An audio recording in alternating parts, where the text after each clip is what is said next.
Hey everyone, welcome to Up to Speed, a Verizon podcast. I'm your host, Katie Regner, and I'm excited to have with me today Tami Erwin, Verizon Wireless's Chief Operations Officer, as well as Shelly Palmer, author, strategic advisor, and LinkedIn's #1 voice in technology for 2017. We'll get that in there. So I'm excited today to have a conversation about retail, current trends, the future of retail, and I'm excited about this not only because I'm sure like a lot of you, I love to shop, but it's kind of cool that as consumers, we get a front seat view to this industry as it continues to evolve and change. So let's start with some introductions. So Tami, I know you started your career in a customer, you today. Yeah, so I did. I started my career as a customer service rep, and one of the things I love about that is I think that it ingrained in me this incredible passion for customers and how to serve customers. It also ingrained in me how challenging the role of a frontline employee is, and we ask them to carry the brand and make that brand real each and every day, and they do an exceptional job of it. So that customer passion has stuck with me from the day I started. All right. And Shelly, how about you? Tell us how you got involved in this industry. Wow, podcast. But I started off in the advertising business with a pretty major concentration in radio and television, and it has evolved through the technology of advertising. And right now we run a firm that is almost 100% concentrated on digital transformation and getting people from where they are to where they need to be, with an incredible focus on consumer behavior and consumers themselves. We're, I think, a lot of what's a technological problem, or there's a tech transition happening, but in practice, people's behaviors are changing. And so you have to be 100% consumer first all of the time, and everything else follows from that. So our company, we might have a slightly different approach to technological consulting or digital transformation, in that we're 100% consumer first, and then everything comes from there. Right. So Shelly, sticking with you, how would you characterize the state of retail today? Well, depends who you ask. If you ask Amazon, it's pretty great. It's just a wonderful day at the office. If you ask people who are competing with Amazon, it's challenging. What makes it challenging, though, isn't Amazon. Although a lot of people like to blame it on Amazon, or Walmart. When they came to town, everybody liked to blame Walmart on, town destruction. I think a lot of mismanagement and a lot of not paying attention has caused the state of the retail industry. And now people are struggling to figure out a way to solve for the problem that the bigger companies and the younger companies have 100% solved for, which is how to delight your customers. And that doesn't mean necessarily just having the best product. In almost every case, it means having the best experience and the best value, which is some combination in each person's mind between cost and convenience and all the things that go into making something valuable to a customer. And if you can't put those two things together, retail gets tough. Yeah. So Tami, where would you characterize, where Verizon stands, compared to Shelly's take? Yeah, so I appreciate, Shelly, your framing of retail, and most specifically, how do we think about the customer? I feel very bullish about where we, Verizon, are from a retail standpoint. First of all, I'd be remiss if I didn't just do a shout out to the 21,000 retail employees that we have at Verizon, who do an exceptional job day in, day out of serving our customers. But when I think about retail, I think it's less about retail and it's more about how do we effectively, as Verizon, face the customer in a customer-centric way as opposed to a channel-centric way. If I think about retail and say retail is a self-contained unit, it doesn't work. If I think about retail as a connected channel to everything else that we do for the customer, and finding a way to meet the customer when, where, and how they choose to engage with us on their journey, then I think we're in a very, very good place. It's changing rapidly, so how our people show up, first and foremost, most important. How we show up from a place, super important. What we do from a process and a platform, all of those things, and the 4 Ps we talk about at retail, super important, but I'm bullish about retail. So, we talked a little bit, that kind of meeting customers where they are, that kind of omni-channel strategy and omni-channel approach. Shelly, from your perspective, who's really kind of getting that and getting to the heart of where customers want that experience to be? Well, look, I think that is a heterogeneous sort of landscape, and everyone does some things really well, and I think everybody is constantly trying to hit a moving target. We as a society are evolving. 5 years ago, if you said to somebody who was not an early adopter, somebody who would be traditionally segmented as a grandparent or a middle-aged executive, about you ask a question, what is your favorite app that does blank, or your favorite blank app, fill in the blank, you would get probably not a good answer. Today, I have sat with people at cocktail parties and Thanksgiving dinners and dinner parties, and had people deep in their 80s start asking me if I like WhatsApp better than Facebook Messenger, and did I have a preference and why. And it's like, so as a society, we're getting better at understanding what's available to us. And that is a real moving target, because as people in general get better at their technology, they expect more. So if you're on Facebook and it's scrolling at 60 frames and you're used to just boom, boom, boom, oh, I'll watch a little video and the video just starts to play and you're good with that, and you go to another app and it's doing nothing, and you're going to wait about 1.5 seconds, you're going to, this is not for me, and you're gone. Wow. So you're not competing with the retailer that sells what you sell or does what you do. You're competing with Facebook's tech team to give a consumer experience that delights the consumer. And you could fill in the blank: Instagram, Twitter, Airbnb. The tier 1 tech companies create this experience that is setting a benchmark for every other retailer, for everybody who's going to present themselves in a mobile web experience or in an app, in a native app. So all of a sudden, we've got a different world happening, and as we all get better at it, it gets harder. So who's doing it? Who's doing it well? The tier 1 tech companies, by default, are doing it better because they have better tech teams. Now, there's this whole underpinning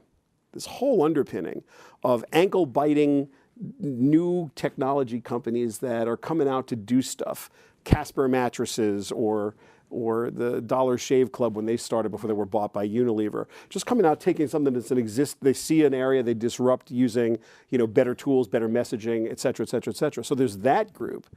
But remember, that's not most of retail, right? Most of retail is the retail we all experience every day. And that, by the way, as much as we'd like to say, hasn't evolved as well as it maybe should have. And you can tell from the numbers that that's a challenge. So, it's interesting because we talk, Shelly, about being mobile first, customer-centric, digitally oriented. And we intentionally talk about being mobile first because of, we really have introduced mobility to customers' lives and what we do day in, day out. But customers are so mobile and they have so much opportunity to competitively shop while they sit right in your store. The power has gone to the customer. And so how do we effectively, as a retailer, think about our business as not a retail business, but as a customer-centric business that we want to approach in a digital manner? If the customer starts their learning process online, I want to respect and recognize them, and I want to meet them when, where, and how they choose to engage and interact. And I think that's where a lot of retailers have failed, is they think the retail happens within the four walls of the bricks and mortar, and that's just not true. That's maybe one step in the process. We've done a lot over the last 12 months in-store pickup, meeting the customer when, where, and how they choose to engage. It's great from a customer standpoint. It's great from an employee perspective, because what customers still demand of us is they like that experiential engagement with our experts. And I think that's a part of, for me, retailers that have been successful offer something that the customers value. And for us, that's about that experiential engagement and how do I maximize the use of and the effectiveness of the device I have. Well, it has to be. And the reason it has to be is that information asymmetry is basically over. It is very likely that a customer is going to walk into a physical retail environment knowing more about what they want to purchase than the person who's going to sell it to them. Now, I don't want to cast aspersions on the Verizon retail employees, but in general, people research a lot, and price isn't going to be the whole thing. Not anymore. Amazon Prime is not always the lowest price on Amazon for something, but Prime customers tend to pay a little more just for the convenience of the one click. You don't have to be 20 cents cheaper than the phone store across the street. You have to have a reason for me to want to come in there and feel like this is my one click. I'm willing to pay whatever it is. You can't stand for price. And because the world we live in has really changed this idea I know that you know that I know. Like there are no secrets. There's no the information asymmetry is really it's come down. People walk in, they know what the phone costs, they know what the accessories cost. It's just a question of are they willing to do it because they are given a reason, and I think that's the art of retail, not the science. Yeah, clearly the art piece is a critical element of that because the science can happen all day with the customer research, but the people really make that art come to life for customers. Now, we also think a big piece of that is network and how our network performs. So it's, when you bring the network together with the device, with the professionals that engage with our customers day in, day out, we change the conversation with the customer because we unlock the power of what they're trying to do. And begin to teach them how to do it. The other thing I think is changing a lot is how the place looks. So we talk about the 4 Ps of retail in our business. We talk about people, we talk about process, we talk about platform, we talk about place. I think about the physical location. We've done a lot of work over the last 2 years in redesigning our retail stores, smaller, cleaner, crisper, less merchandise because customers don't want to get lost in their shopping process. They want to be able to simply find what they came for. I don't know what you're seeing in that category, but it feels like there's a lot of change happening there. I think you're right. The world is changing in a way that is kind of fascinating from a retail perspective. There are price shoppers, and they have hand raised, and they have self-assembled into a group called I'm a price shopper, and they only want the cheapest price. And if you so desire, you can go there. Now, Walmart was the only physical retailer that ever stood for price in the past because they were the only ones who could afford to. Sears tried it. It almost put them out of business the first time. Ultimately, they have other problems, but when they went to Brand Central, when they stopped being all about Sears brands and they tried to compete on a price-to-price basis, they got really badly hurt. Walmart had some peaks and troughs over their history, but they came out saying always the lowest price, always, and that was, in their mind, the right way to go. About half the population, and you can determine how to cohort that out, is willing to pay for an experience. You really have to put these two things, like juxtapose them if you're going to have a physical retail space now. You have to decide, like, who are you going to cater to? Because you're going to have to let sales walk out the door and be so focused on what it is you're providing. And I think this is where the bigger, wider-based retailers are failing because it's just impossibly hard to do. And why the smaller boutique-style stores or the single-purpose stores are succeeding because they can create an environment that I know I'm in the right place. If you want to think about it in just terms of your own, using yourself as a focus group of one, which I would never, ever suggest you do, if you walk into Urban Outfitters and you are someone of my age and stage, you might, from the music playing, the merchandise on display, and the general look and feel of the sales help, know you're in the wrong store. I'm just saying, I might not be the kind of classic Urban Outfitters customer. There are, however, some stores in the world where I walk in and everybody kind of looks like I look, dressed like I'm dressed. The merchandise is something that might fit me, maybe. So these are, you're in the right place. And so knowing you're in the right place, however you define that, is such an important, it's a key to the experiential retail approach. And I think a lot of stores are struggling with how to do that, especially digitally. Mm-hmm. Especially digitally. So Tami, I think it's interesting as, the leader of the Verizon Wireless team, the customers we are looking to attract and cater to run the gamut in terms of, their demographics, age, income, et cetera. So talk to a little about kind of how we approach that when our customer base is so diverse. Yeah, so I think it's a really important dimension of how we think about kind of the customer base. We've got 110 million customers, right? So you serve a lot of different customers in a lot of different geographies that have a lot of different requirements. And, in a pure marketing sense, we used to think about segmentation. And you had, students, and you had, the retired segment. And then you began to think about segments a little more broadly. Now we're thinking about segments of one. Like, what do I know about Shelly Palmer as a customer, and how do I target what he's likely to need. Of course, you want and need the customer's permissions to do that, but you begin to understand, because of big data and AI capabilities, the ability to really understand, how do I target Shelly's experience? I know Shelly's been a customer for many, many years. Thank you. I know. Best phone on the best network. Thank you very much. Thank you very much. But I know a lot about Shelly because he's been a customer for many years. I know what he needs and how he needs that. And the question is, as customers give us permission to use that information, how do I tailor that experience to be very specific and very unique to Shelly and how he uses wireless communications within his business and within his family as well. And you begin to think about how you cross channels with that information, so that if Shelly goes online and starts an order online, I can simply and easily complete that order when he walks into the store. As I know about the usage that he has, we can make recommendations about how he changes his plan or that he needs a new device. And so I think the power of big data, we sometimes forget that, and it's one of the things that I think, the Amazons of the world have tons of data. So do we.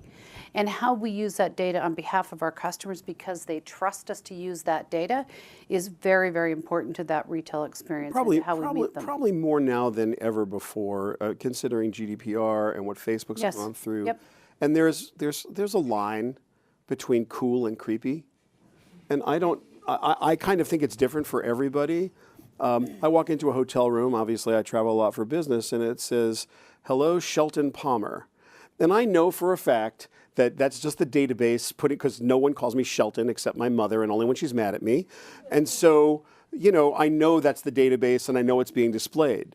But if that thing said, "Yo, Shelly, sup, you want to get some red breast out of the minibar?" I would freak out and be calling the CIA, wondering how they knew that I had certain so there's a cool line and a creepy line, and we have to be, I think, just corporately responsible enough to understand what that is. And I would add to that, there's a simplification approach that I think is universal. And there are several approaches that would fall into universal categories. I don't care about complexity when I walk into a Verizon store. I'm in the business.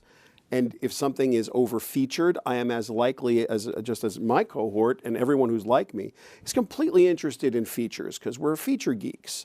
Most people are benefit people. They're looking for the benefit of the device. Is this going to let me call grandma? Is this going to let me find my kid at soccer practice? Is this going to allow me to fill in the blank?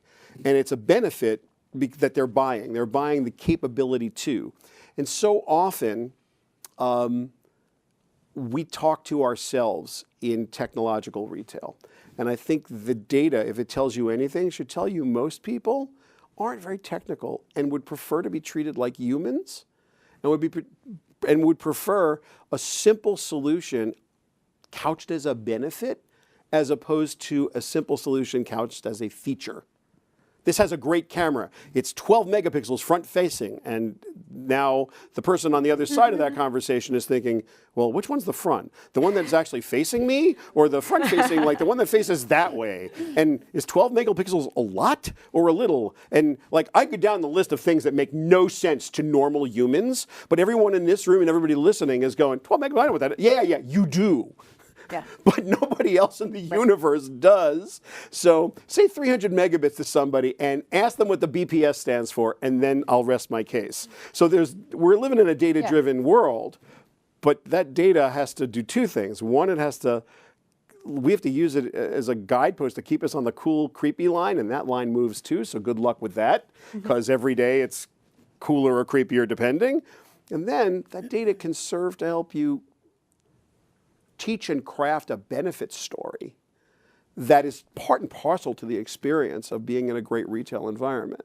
So if I don't get a benefit, I don't need to be here. I'll just go shop price and features, because features and price are easy. Then match them up, find the lowest price, go. That's what procurement does. People aren't procuring a phone. They're not they want to communicate.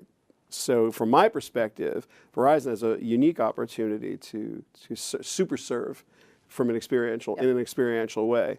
And I got to tell you, go to the Verizon store here on Madison Avenue, 43rd Street, And that is a great store to walk into if you're a consumer. It's got everything, and the people are, all over you immediately. It's a really good retail experience. I've been going there a long time, only to be outdone by the Verizon store in Las Vegas, Nevada, off the Strip, where I had a dead SIM card in a phone. Just died. And I called the Verizon store. It was 5 minutes to closing, and I figure I'm doomed. If this is New York, it's over. Guy's like, yeah, take your time. It's cool. I'll be here. What? That has to be our Katie store. Get there. Took 3 minutes. I said, so what do I owe you? He looked me straight in the eyes. Are you kidding? No, that's good. Okay, as far as I'm concerned, I'm done. Where else are you going, right? That's just part of the whole thing. Is that data-driven? I know he looked up what phone I had. I know he looked me up as a customer after. I know he knew exactly, and he'd already pre-done the SIM. It took him a nanosecond to put that thing in and tell me, yeah, it's hooked up. I got you. And a couple more things on the computer. I was out the door. Uber just waited for me. I mean, it was like literally just out the door. So that level of using data to solve a problem, get me in and out, like that's an amazingly good way to use a customer database. Yeah. And I actually stopped and talked to that particular employee about that. I said, how did you know? He said, well, you called on your cell phone and I know you. And it's like, I know your account. And it's like a very good way to use it. And it didn't creep me out at all. It just made me super happy. Yeah. So. Yeah. And those are the customer experiences that we're trying to create each and every day, because it is about the experience. It's about how do we make sure you're always connected to the things that matter most to you, and you lose that connection. It's like, oh my gosh, I'd rather lose my wallet than lose my phone or not have that capability. And certainly we spend a lot of time making sure that we're very thoughtful about the cool versus the creepy, because customers expect us to respect their information. And it's one of our core tenets as to who we are at Verizon is, how do we consistently operate with integrity? How do we respect the customer and how we show up? And yet, how do we delight the customer in a very human way? And that example, and I love that story, I had not heard that story till now, is really reflective of giving our employees the tools and resources to be successful and then turning them loose against the problem. Because I promise you, there's not an owner's manual that says, okay, when somebody calls about a broken SIM card, do X, Y, and Z. It's about creating a culture. And we spend a lot of time at Verizon talking about, in retail in particular, how do you create a culture that is pro-consumer, that you obsess over the customer experience and do that in a way that minimizes the amount of time customers need to be in that store? Because customers are busy, they've got a lot of other things happening. So how do we make sure they have the right tools against the opportunity? So as we look ahead 5 or 10 years, as the next generation... 5 or 10 years? Well, as Gen Z comes of buying age, what are their expectations from a retail experience, and kind of how will that shape the industry moving forward? Wow, 5 or 10 years is an impossible thing to think about. If you look at the next 12 to 36 months, you can see trend lines and the reason I say that is, I know what chips are going into handsets now. I know what capabilities the handsets are going to be. I understand what the improvements in AR are, what the edge is going to look like. I know exactly how many 5G towers are going to be deployed. I've got a pretty good idea of how to look at the next 36 months on a capital expenditure basis and on a consumer capability based on the capital expenditure. So, 3 years ago, when Intel put out its first RealSense chips, and you saw that there was going to be good stereoscopic vision in the phones, you could understand that there would be the ability to measure an environment and to do augmented reality the way that it's, and to start with a primitive augmented retail, and you kind of knew that would be about 36 months out. So if we look today and say, well, what are the capabilities? I think the fixed wireless in the next 36 months is going to be a good B2B opportunity. And my suspicion is that that is a giant business model game changer. And if I was in the business of providing 5G fixed wireless to businesses, I would be in a pretty good position right now to make it. That's a great story to tell. It opens up. I mean, Verizon's in every business in the world, but it opens up municipalities, the HOV lane being turned into a autonomous vehicle lane, and using 5G for pelotoning and network communications with low latency. deals with hospital and test equipment. Like the number of things you can do across every industry in 5G because of the low latency and the high bandwidth are stunning. The challenges are, of course, tower density and what have you, and that the engineers will work that out over time. So I think we can tell a good story about 5G in the next 36 months. When you talk about Gen Z and what they're likely to do, my suspicion is that it's going to trend exactly as it's trending now. Three things are likely to be true. One, they're going to expect things to work. I know that sounds crazy, but because everyone should expect things to work. But Gen Zers have absolutely no analog experience. They've never kludged together anything. They've never had a disk drive in their hands. They don't know what that is. Many of them are not clear what a DVD is. So they're going to just expect things to work. Now, unfortunately, in a consumer-centric retail world, things just work from a consumer's perspective may not make any sense from a business model perspective. So there's going to be a little bit of tension over the next couple of years as business models have to adjust and become doable when things just work. Why aren't these 5 things compatible? Well, because the 3 businesses that make those 5 things have no interest in working together. That could be reason one. It's nobody in this room would say, why doesn't my iPhone work with Android? Because you all know better. But no Gen Zer does. If you actually sat down and said, well, why is that? You go, I don't know. The apps all work. Is it like they wouldn't understand in any way why there was a business reason preventing them from accomplishing their goals. So we're going to have to face that because this is a group of kids that they're coming up. They just expect stuff to work. So that's thing one. Thing two, we know that we're going to keep empowering them with more technology. Right. Faster, like everyone's got a 5 radio quad core computer in their pocket right now. So it's going to be a 6 radio quad-core computer with extra juice on it and probably a GPU that's good for local machine learning and local game theory processing and enough to put AR in front of these kids. And we can predict how much power they're going to have, and we're going to have to make experiences that match the power, because otherwise what are we doing with the power? Like faster processor, better screen, a little more storage. It's like at a certain point you just say why? So if we're going to keep giving them the capability, we have to keep using the capability. And the third thing is that we're going to find ourselves in a world where tribalism, brought on by the advent of all the social media tools and the internet itself, makes it harder and harder to tell a story to a large group of consumers. And ever so much more important to do what Tami just said, which is to take the data set and look at the cohorts and be able to properly message each cohort the way they want to be messaged. That may be the hardest thing, I think, in the next 3 years. The others, I think, are tough roll-up-your-sleeves jobs. This one has a little bit of black arts and a little bit of magic in it, because I've got to cut through tens of thousands, you said individuals, and you're probably right, but no marketer couldn't create that many marketing programs, or could you? I think the answer is you could. And I think when you begin to think about the power of edge computing, you begin to think about the power of big data, you begin to think about how do I understand your usage and what you need, I think we'll get there in the next 3 to 5 years, and I think maybe sooner. I think part of what we're going to see with this next generation, and you've described it very, very well, they're going to expect things to work. They're going to make things work because that's the way they've grown up.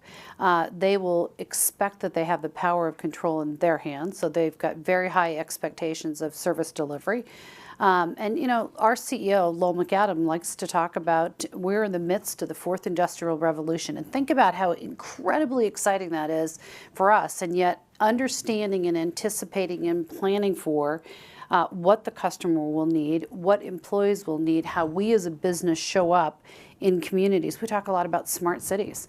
You know, how do you prepare for a city like New York in smart cities, and what role does retail play? You begin to think about the low latency that comes with 5G, all of the consumer applications, gaming applications that will be available. Our retail worlds will change dramatically because customers will use those devices in ways we haven't even begun to anticipate. And I think, you know, if I think about a business like Sears, and we were talking about Sears earlier, I think they missed the ability to look forward and say, what capabilities must I have within my business to deliver what the customer will expect 3 years from now, 5 years from now? And, you know, we're doing a lot of work around planning and anticipating.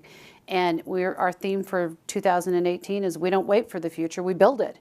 And I love that, because I think businesses that are waiting for the future miss the future, and they miss the customer expectation. And this next set of customers, highly demanding, highly intelligent, very digital, and it's the world they know. And yet we will have to care for that experiential component. Because when you go back to kind of the tribes of how do you communicate, I think it will be on a one-on-one basis. And I think they'll demand it. And we got to figure out how to do it. I was going to say,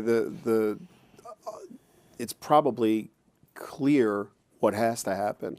What's unclear is what the accepted societal norm will be, or what will be considered, where that cool, creepy line is, and what's an intrusion and what isn't. And also, regulators may have something to say about how we all do our business. It's unclear to me what's going to happen from a regulatory standpoint. I think GDPR is a start.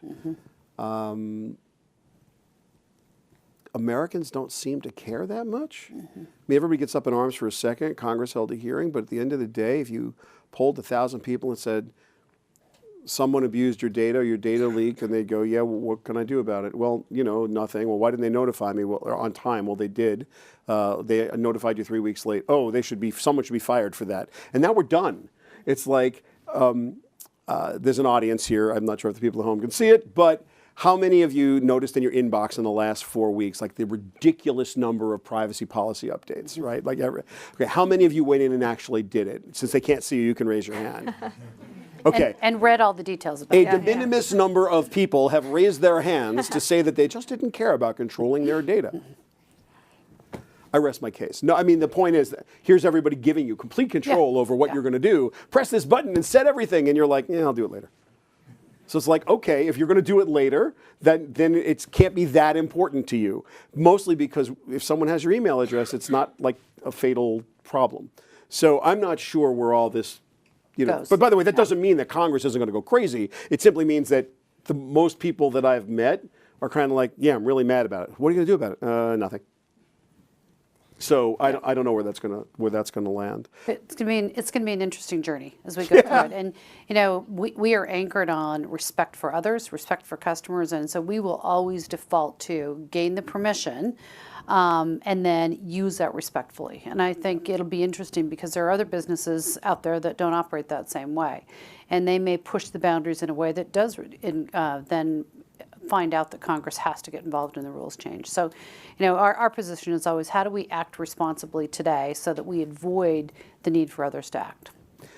So just take a step back. Tami, you talked about, you know, creating the customer experience. From, you know, looking at today's retail industry and the retail business, who is using technology in a really cool way, you know, marrying it with their physical presence and their physical stores? Shelly, your thoughts? Or Tami, kind of what Verizon's doing in that space? Yeah, listen, I think we've done a lot around technology. One of the things I'm probably most excited about from a technology standpoint recently is the partnership that we have with Salesforce.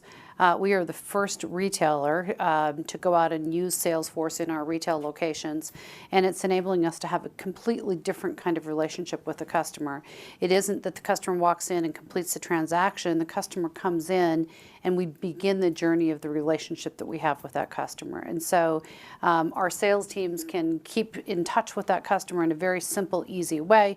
They have the customer's permissions. They can anticipate what they will want. They can engage with them via, you know, text messaging and email, as opposed to dialing a phone number, because no one's going to answer that phone number. And so I'm super excited about that. And I think it's a good example of how do we use technology to enable a better customer experience, to enable a better employee experience and to create your own traffic. And so I think that retailers that will be successful create a reason for customers to come into their location. I think Apple does this very, very well. I think, their town square concept that they've created, the lessons and teaching that they do there, I think is another good example. I like to think we do it better than they do, but and Salesforce is just one tool that we've enabled that allows us to show up differently on behalf of our customers and, quite frankly, on behalf of our employees. Shelley, your thoughts?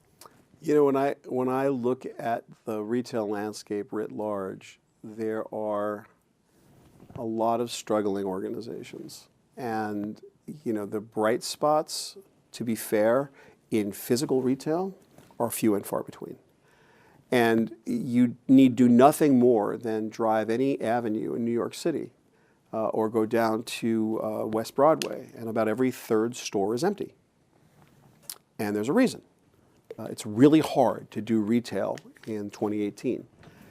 You go through any town in America, and I do some traveling and some speaking on a pretty regular basis, and I can tell you go through town centers, there are plenty of restaurants, but restaurants seem to find their own level, and there are, the occasional dry cleaner and, a bakery here or there. But you're not going to find 5 clothing boutiques in a given area anymore. You're not going to find a toy store that sells good old-fashioned toys. The Toys R Us couldn't make it for a bunch of reasons. It's not just that they had Amazon and Walmart to deal with.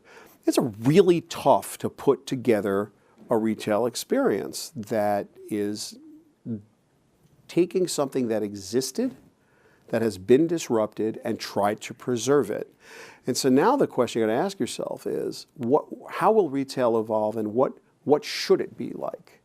All right, what would cause you to, the store traffic? Well, you've got to physically pick up your phone. No, you don't. You can send it to you via some shipper, and then I could walk. I never need to go into a Verizon store if I really don't want to. Should I want to? Is there a reason to go? Is there a reason to go there? Starbucks, I have to go because I'm getting a cup of coffee. They're not going to send it up to my office, or maybe they would, but it's not, I'm going to take a walk and do it. But I don't need to go to a lot of places right now. Is that a consumer behavior that's going to stand? I think so. I would go definitely long on shipping companies. It's pretty obvious. And Amazon, at this point, I think if we can learn anything from them, they've started to expand their distribution centers. They've tried to get closer to population centers. They're doing everything they can to get you as close to the day you order it, sometimes within hours. I had an experience with Amazon with a spare part that actually stunned me. I ordered it on Thursday morning of last week, and I went out to a meeting, and when I got back, it was on my desk, and I'm thinking to myself, wait a minute, no, did I order this last week? I had ordered it that morning. I just showed it, they just had it in a warehouse close by, and they dropped it off. That's a consumer expectation that they're going to be sad they trained me for. Right. Am I really trained to expect that? It's like, thank you, I'm all over this. I think I'll wait till Tuesday. I was like, what a terrible thing to do. But if that's what the new consumer expectation is, and that's what we're being trained against, that's a benchmark other people are going to have to, sort of figure out. And the other problem is the infinite inventory of the online organizations and the limited inventory physical space has. So these things are real. They are challenging. There's a parlor trick that Amazon has in their app. If you have an Amazon app on your phone, there's a little button there. You can press it and get to the augmented retail area, where you can sort of hold your phone up and put stuff on like countertops. And it's definitely not a paradigm shift. It's a parlor trick, but it's a great parlor trick. Say, hey, look at this pressure cooker I'm putting on the kitchen stove, or this amazing toaster I'm just going to put on the windowsill. It's in red. Oh, wait, I can make it blue. Now, I don't know if that really is going to help me buy the toaster, because I personally don't think it will for me. But you've got to know this is the first version of that, not the last version of it. So what does that mean? Yeah. And so, I think when you describe that, you describe Amazon, the thing, I've followed Amazon's story very, very closely. And what I love about it is they are in the business of serving customers, and they have always been in the business of serving customers. They were never in the book business. They said, how do we obsess? I mean, you read Jeff's letter to his shareholders every year, and it always talks about obsessing over the customer. And I think, for me, that's why I can be bullish about retail at Verizon is because we do obsess over the customer. And I've told my retail team, and I'll say it in this room here, you can either let digital roll you over and destroy your business, or you can embrace it and really use that as the enabler to connect differently with customers. And I really believe that's what we're doing. And I think creating the cadence and the structure to say we plan far enough ahead, we understand and anticipate what customers need, and then we continue to change our stores and how they look and feel so that customers have a great experience. They can be in and out. We've got a great supply chain process that says I maybe will have less inventory in my store because it's smaller, but I can probably deliver it to you same day if I need to in the city. I may not deliver your coffee, but I can deliver same day phones. Pretty important because the customer can't live without it. And so my belief is that Verizon Retail continues to be very, very important as part of the experience that the customer has with us. Because one of the unique things about our business is we have a relationship with the customer where they pay a bill every month. So it's not a transactional business. Right. I believe it's a business based on relationships. And I believe that having the lowest churn in the industry is driven by the fact that we deliver a great experience. And I think retail is part of it. I got you back. Now, this is not really true. I've been a Verizon customer since the earth was cooling. So let's just say that when the iPhone 10 came out, Apple didn't distinguish itself in the transition from the previous iPhone to the iPhone 10. And I had it's pretty well documented on my website. We won't go into what happened, but I had a suboptimal experience with our friends at Apple and getting my iPhone 10. As you can imagine, based on what I do for a living, I need my iPhones when they come out. And we get demo versions, but we get them for a day, or we see them in a thing. I need to hold it and torture it, so I can write about it. I got a note from someone in your office. It might have actually, you sent me the first note. First note, yep. You sent me the first note, but I got a note from someone in your office right after that basically said, was independent of Tammy's note. Basically said, we're Verizon.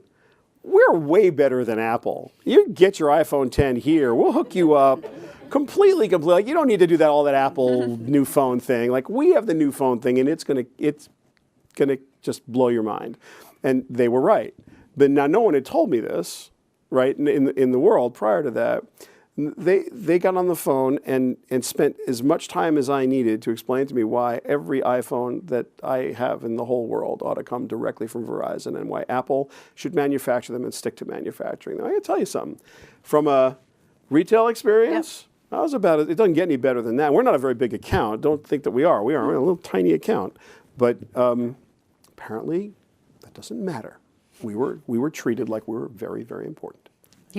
Every customer is important, and you may be a small account. You do have a big voice that sounds loud and clear. But listen, I think that's part of being a Verizon. We call them V-teamers. Is that passion and commitment that says, no, this is what we do on behalf of customers. And I love the fact that I wasn't the only one that responded to that note, because we take a lot of pride in what we do. And it's about how do we show up on behalf of our customers each and every day. And at the end of the day, I think retail is one of the building blocks in delivering a great customer experience. And, I reflect back on how we started our digital journey at Verizon, and it was much more about deflection of transactions. And we've turned that upside down and said, no, digital is about engaging differently with the customers and really connecting. It's the connective tissue that allows us to connect all the different channels, including customer service. And so how do you do that? And of course, we've gone to an app like everybody else has, and how do you use that app to engage differently? And then you establish a different kind of relationship with the customer, which I think is pretty exciting. Well, in just a minute, we're going to turn it over to questions. So for those of you in the room, start thinking about it. We'll take them from anyone watching on Facebook as well. But before we wrap up, Shelly, you've shared a couple of your kind of best retail experiences. Is there another one that you'd want to share that stands out to you? And Tami, you too, your best retail experience. Best at Verizon or just best in general? I think in general. Let's hear. So my favorite retail experience of my entire life was at a boat dealer. I brought my boat in to be repaired, and I was completely ready to and we spent an hour going over the modifications, because while he was going to repair it, he might as well modify it. And he doesn't say a word about the boat sitting next to him. Not a word. And as I'm looking at my boat and looking at the boat sitting next to us, I'm thinking to myself, everything I'm asking for is on that boat. This guy doesn't say a word to me except he's just taking down everything I'm saying, and we're having this really engaged dialogue. And finally I said to him, I think that boat is actually, isn't that everything I'm asking for? He goes, absolutely.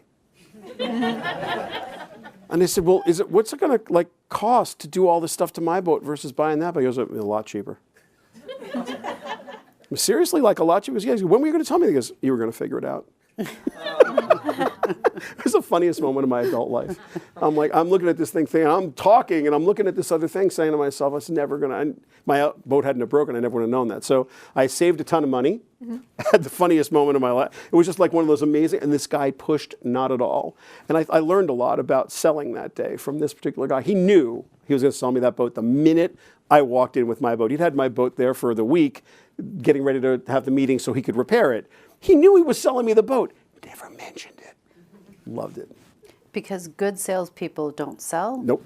They show you exactly what you need and lead you to that solution. Exactly which right. Is awesome. That's... Katie, I have to favorite retail for me is I grew up in Seattle. I consider Seattle home. And I learned retail from the Nordstrom family. And I think they're a pretty exceptional retailer. And one of the things I love about Nordstrom, and I use it as a cultural example, is that every one of their managers has to start in the shoe department, because there's nothing like kneeling at the foot of a customer and serving the customer with their, starting at feet on the ground, start there. And they were for many years a family-owned company, and every family member had to take their turn through, the shoe department. And so I remain very, very loyal. Now I think they've had a harder time figuring out how to make the digital transition. So I worry a little bit for them, but their culture of serving customers and obsessing over customers, starting with serving their feet, is pretty spectacular. It is. All right, so let's turn it over to questions. What do we have here in the room? And just wait for a microphone if you're here with us. Shelly, this question's for you. So when we talk about digital transformation, your personal experiences and your background, we want to make sure that we're still delighting the customer at the same time valuing their time. What do you think has been that best approach to that? Because Tami just gave her example of, Nordstrom's. You want to make sure you value their time, but they want this in and out type of experience. So what do you think is that sweet spot for that? One of the things that makes data-driven decision-making and data-driven retail really hard is that each of us are not one thing, and the data tells one story.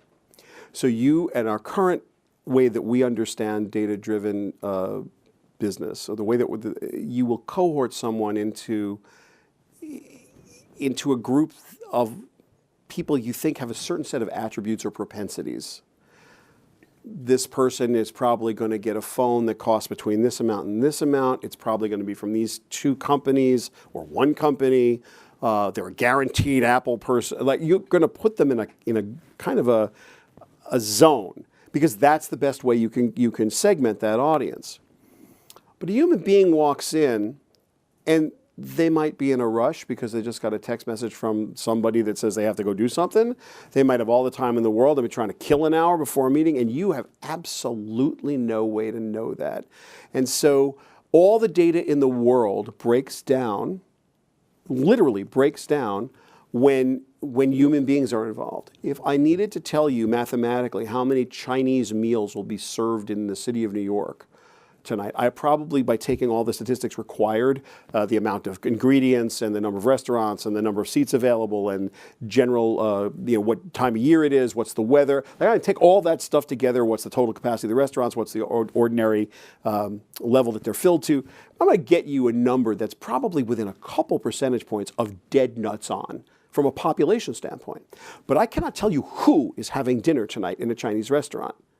Right? Because you could start that in the morning thinking, oh my God, I'm going to have Chinese food. We're making resis. You make the resi, you're on open table, you're done. And at 4 o'clock, someone says, oh, hey, let's go to dinner tonight. I've got a reservation at this great Mexican restaurant. It's like, okay. And all day I'm thinking Chinese food, socially engineered out of it at 4 o'clock.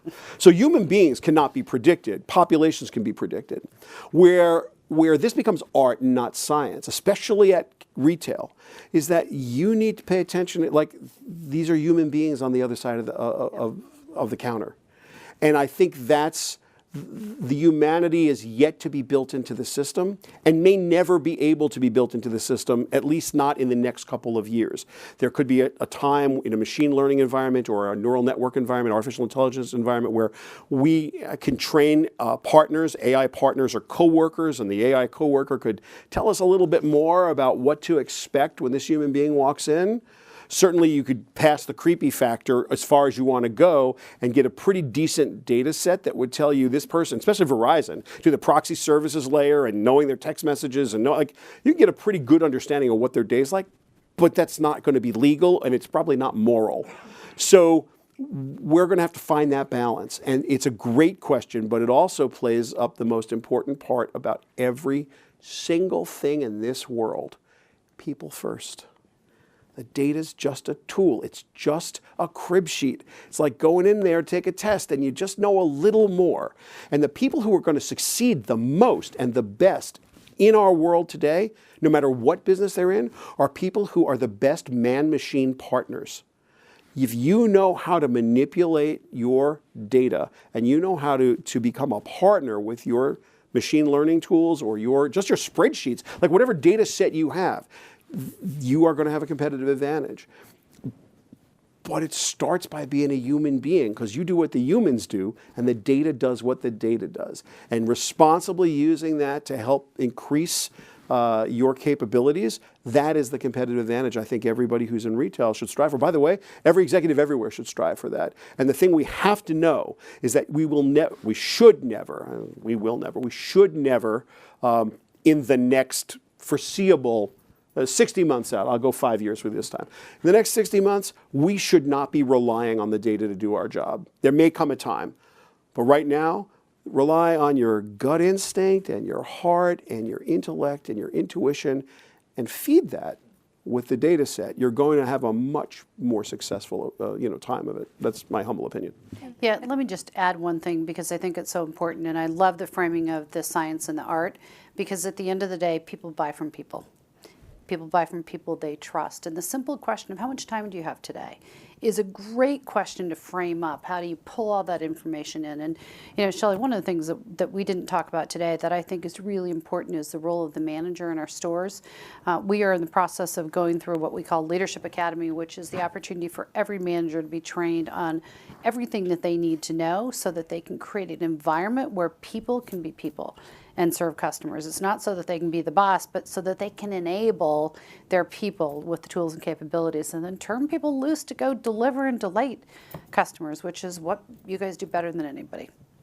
I think it's interesting, when I asked both of you to talk about your best retail experience, they both had that human element, to it. So, Shelly, you mentioned, Amazon set that expectation with you of that 2-hour delivery. But when you think about those best and memorable experiences, it's the ones that have that human interaction and human piece. So let's be clear.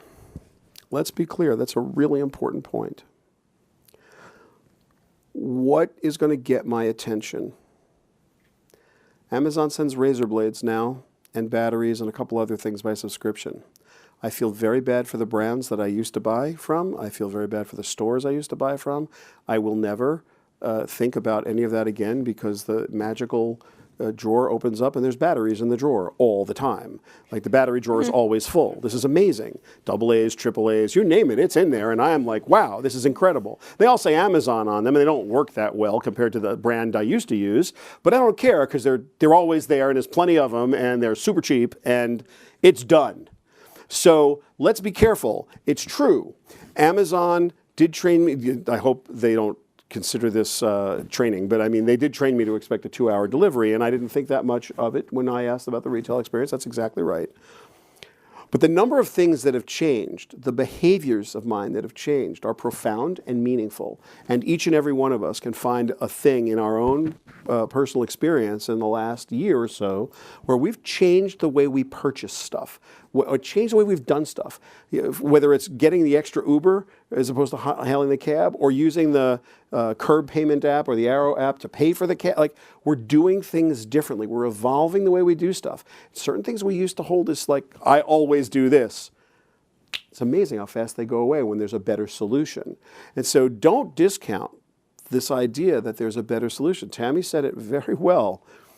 Stuff we haven't invented yet and have no idea is coming.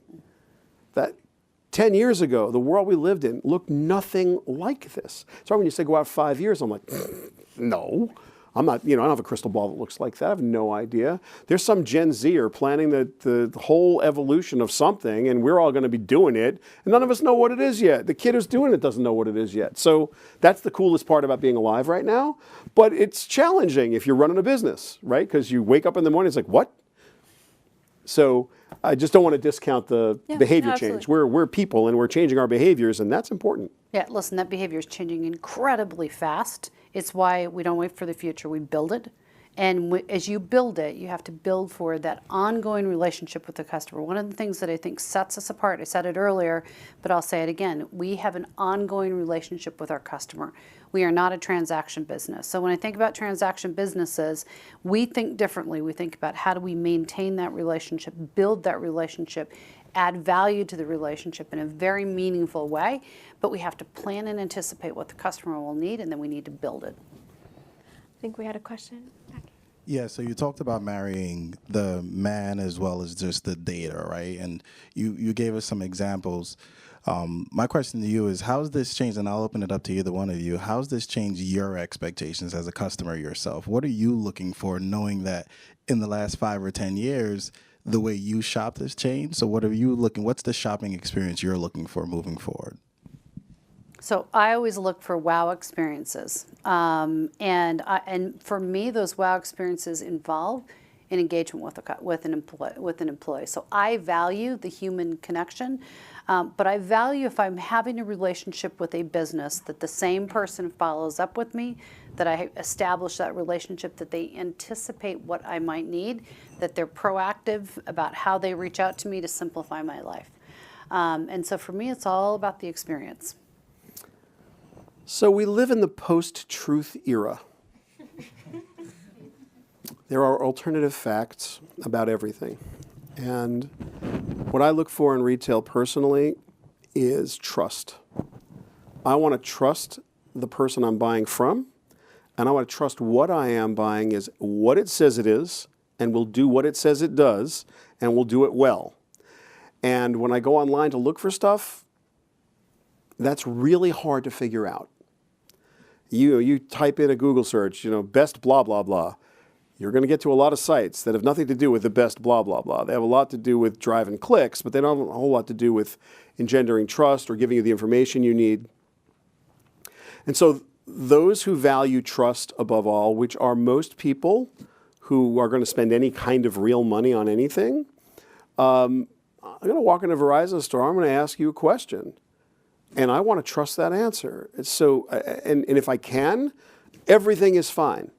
And if I can't, then we're in trouble. And so to me, what I want to see happen, and where I think there's a lot of opportunity across the entire digital landscape, and why Amazon actually kills it where other people struggle, is that at this point, Amazon itself is a trusted brand. And you have a problem with Amazon, because they're so consumer-centric, you send it back, you get your money back. They don't care. It's like, done. Because they know, and if there's a restocking charge and you complain about it, there's a really good chance they're going to get rid of that. Like, they just don't want you sad.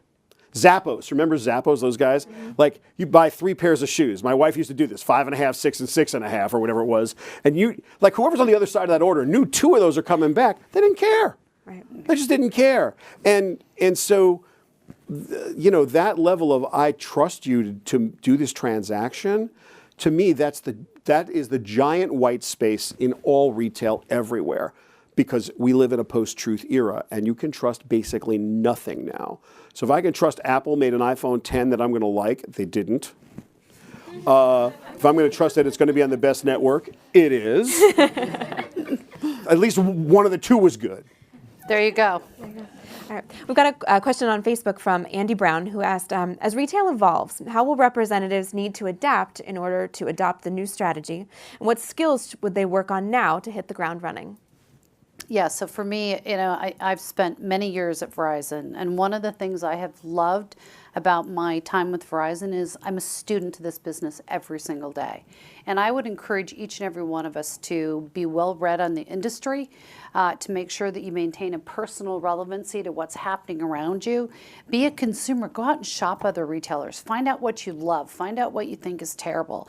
And then have a passion for being better today than you were the day before. And as you do that, as you're a student of the business, we get better at what we do. We get better at how we serve customers, and we maintain that relevancy. My commitment as your leader is that we will spend a lot of time invested in training, making sure that as the industry changes, that we can be the source of truth. So Shelly talks about being a source of truth when customers ask information. We should be the one that can walk them through and answer those questions in a way that makes sense for how they're going to use that. So I'm a huge believer, be a student to the business.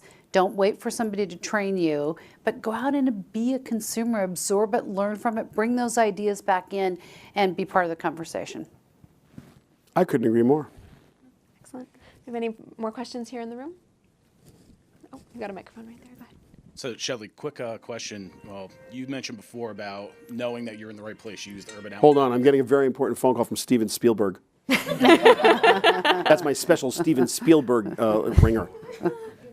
But you mentioned Urban Outfitters as, knowing you're in the right place. And Tammy, you mentioned about changing the look of the stores to make sure that, our customers know what's available to them. From a business customer perspective, anything or any opportunity to let business customers know that they are in the right place, that we can support them?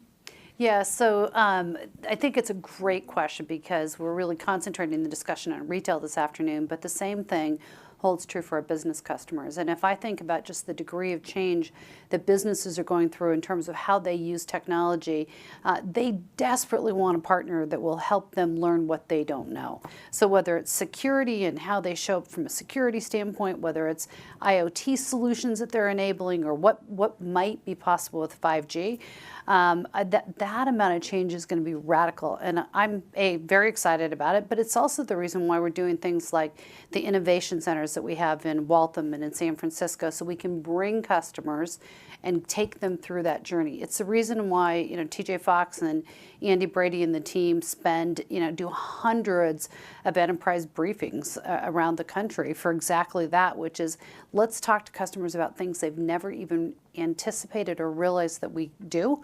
And one of the things we always hear from customers is, I had no idea Verizon does that. You're in B2B, I can tell. Because it's that best kept secret. I think you will see more. I love some of the things that we're doing right now with human ability, where we're telling the story of what Verizon enables. You will see more of that as we get into the second half and as we plan for 2019 from Diego and his team in terms of how do we talk about B2B and how we show up on behalf of the customer. We've been relatively quiet, and I think that you could expect we'll show up there with a much louder voice. I think one of the most important things you can do for yourself, as Tammy said, is inject yourself in the process. Very often we go to work and it's consuming. Life gets in the way. There are kids, there's school, there's night school, there's this, there's that, there's whatever it is. You go to swimming class, whatever it's going to be. Everybody gets into their own thing, and you forget that the job you're in right now evolves. It changes every day. And it doesn't feel like it changes every day, right? Because the sun comes up and, the kids go to school and blah, blah, blah. So all that whole thing happens every day. It looks the same.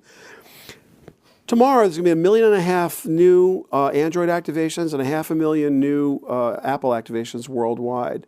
That puts 2 million people basically with, again, 5 radios in their pocket and a quad-core computer. Just the network effect alone, the world's going to be different. Every day, the world evolves. So how can you not do that? And so from my perspective, Tammy says she's a lifelong student. That's something she and I share. We're both lifelong students, and I would implore each and every one of you to decide, to declare out loud, this is the time I've set aside each day to do what I do. And Tammy was kind enough to mention my newsletter before. It started out 30 years ago as an internal document in our organization. Every morning, I wanted a scoop that was like, what's in the news that I should know about and that will help me do a better job being the leader of this company this morning. And so I had my admin 30 years ago, and back then it was a lot of newspapers and magazines and whatever, and synopses of whatever. But I wanted to know, what should I know today? And then I figured, and somebody about 30 years ago looked at my desk one day and said, "What's that?" I said, "Well, that's my morning briefing." So, really? I'd love to have one of those. And so now there's 653,000 people on the mailing list, which is a crazy number when you think about it. And all that is what I need to know every day. I'm going to sit down in the morning. I'm going to read about 100 Chrome tabs. Just get tab, just going through all the things that I have that automatically open in the morning when I sit down. I have story after story, sometimes the headline, sometimes the synopsis. Sometimes I will stop everything and get into a very bad place where now I'm into some weird quantum computing story and I'm like, wow, this is never happening, but I need to know about it, and I'm canceling my appointments in the morning because I need to know what's happening. But if you inject yourself in the process and really commit every day to saying, I'm going to learn something today I didn't know yesterday, and I'm going to be better about this in a way that all of that in the world that's changing, the way our world is changing, the accelerating pace of technological change. Remember, it's not just the technology that's changing. That technology is empowering behavior changes in everyone around you. So why shouldn't you have to change too? Like, what's the reasonable expectation you ever have? It's like everything is going crazy everywhere, but I'm cool. Well, no, every day you have to change too. Like, you just have to figure it out. It's like, I need to be whatever I'm going to be next, whatever that is. And that comes purely from education, purely from just reading and understanding. And when you don't know something, you know what's beautiful?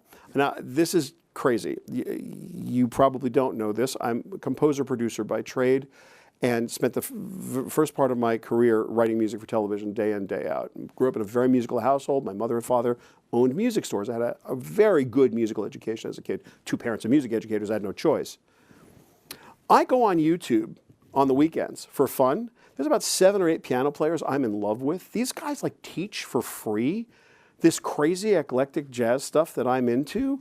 And I think some of these guys are unbelievable. There's this one woman who does this most insane sight singing stuff, and it's like, I'm just delighted by the amount of education I can get. This is like master's level, master class stuff. It's free of charge on YouTube. No matter what subject you care about, it's available to you 1,000 ways. What can be your excuse? Because that's all the prep you need to be awesome every day. Just my 2 cents. I think we had another question. Hi. So Shelly, you mentioned that the big white space in retail and sales in general, I think, is developing that trust with our customers and clients. Do you have any recommendations for ways that we can proactively be building that trust, whether it's through the data that we're collecting or through a marketing technique? I don't think it's magic. I think you have to know the truth and then speak the truth. That's what trust is. You told me the truth, and I trust that you did that. It's so simple. And we live in a world where that little simple thought has escaped greater society right now. But if one oasis in my life is I know that at least this thing that I'm doing in this retail experience is that's going to work.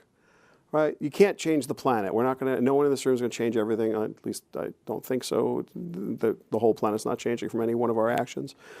But if you want to start to build trust with someone, you need to tell them the truth, which means you need to know it. And that's hard. That's really hard.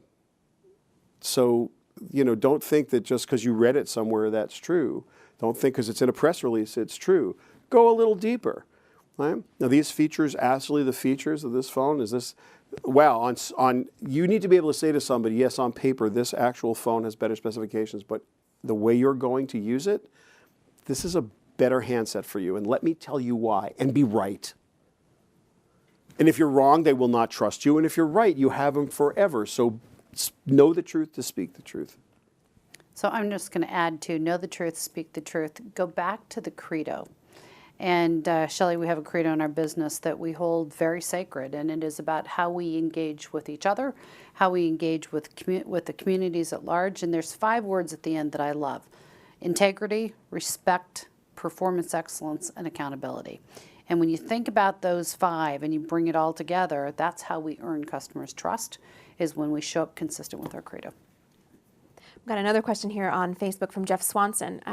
In a complex business and tech world, is there a mindset that helps those who service customers simplify the complex? You know, we've talked a little bit about talking about the solution and the benefit as opposed to the feature, but any other thoughts on that topic? Yeah, listen, I think it is about knowing your products well enough that you can talk about the benefit and the solution it enables as opposed to the technicality behind it. Now, you may need to know the technicality to solve the problem, be able to communicate that, and you should be deeply rooted in what the technicality is so that you can then speak very human. But I think it's about understanding your customer. It's about knowing your products and services well enough that you can speak about the benefit, you can consistently deliver the benefit, and that's how people buy from customers. I mean, people buy from people they trust. People buy from people that they like. And when you know your products and services, you can communicate them effectively, people are going to buy from you. Just one little twist on that. I 100% agree with everything Tami just said. There's someone in your world who is, let's just say, less technical than you are. In my case, Mrs. Palmer serves that purpose. If I cannot explain in good English, which is not English, to my wife what something does, then clearly, A, I don't understand it well enough to teach it. And if I can't make her know what it is in a simple, fast, effective way, then obviously I just need some work. And so everyone has in their lives someone who's somewhat technically challenged or technophobic. Most people actually are. The Mona Lisa smile when someone's looking at you going, and you're spouting off features, just means I don't know what to say to you. It doesn't mean they understand anything. It just means I don't know what to say to you. So, and the more like they look like they understand, the less they probably understand. So I would always argue that if you really want to practice that, run your headlines and run your explanation. If you can't, you have to know it to teach it. So being able to teach it to someone who doesn't understand the business is the best way to get good at this. And you're going to find, actually, there's a rich environment of people who have no idea what it is that anything you guys sell actually does, except make calls and take pictures and text. And then there's more stuff? Yes, there is. So if you can explain it, then well to someone who doesn't understand it, who doesn't come with a preconceived understanding, you'll have done yourself a good service. Well, we're just about out of time for this afternoon, but Tami, I'll turn it over to you. Have any final thoughts for wrap up here? Yeah, so listen, thank you for the conversation this afternoon. I've enjoyed the conversation. I am super excited about the role that retail plays in terms of how we serve customers in the commitment that we have to showing up differently on behalf of our customers.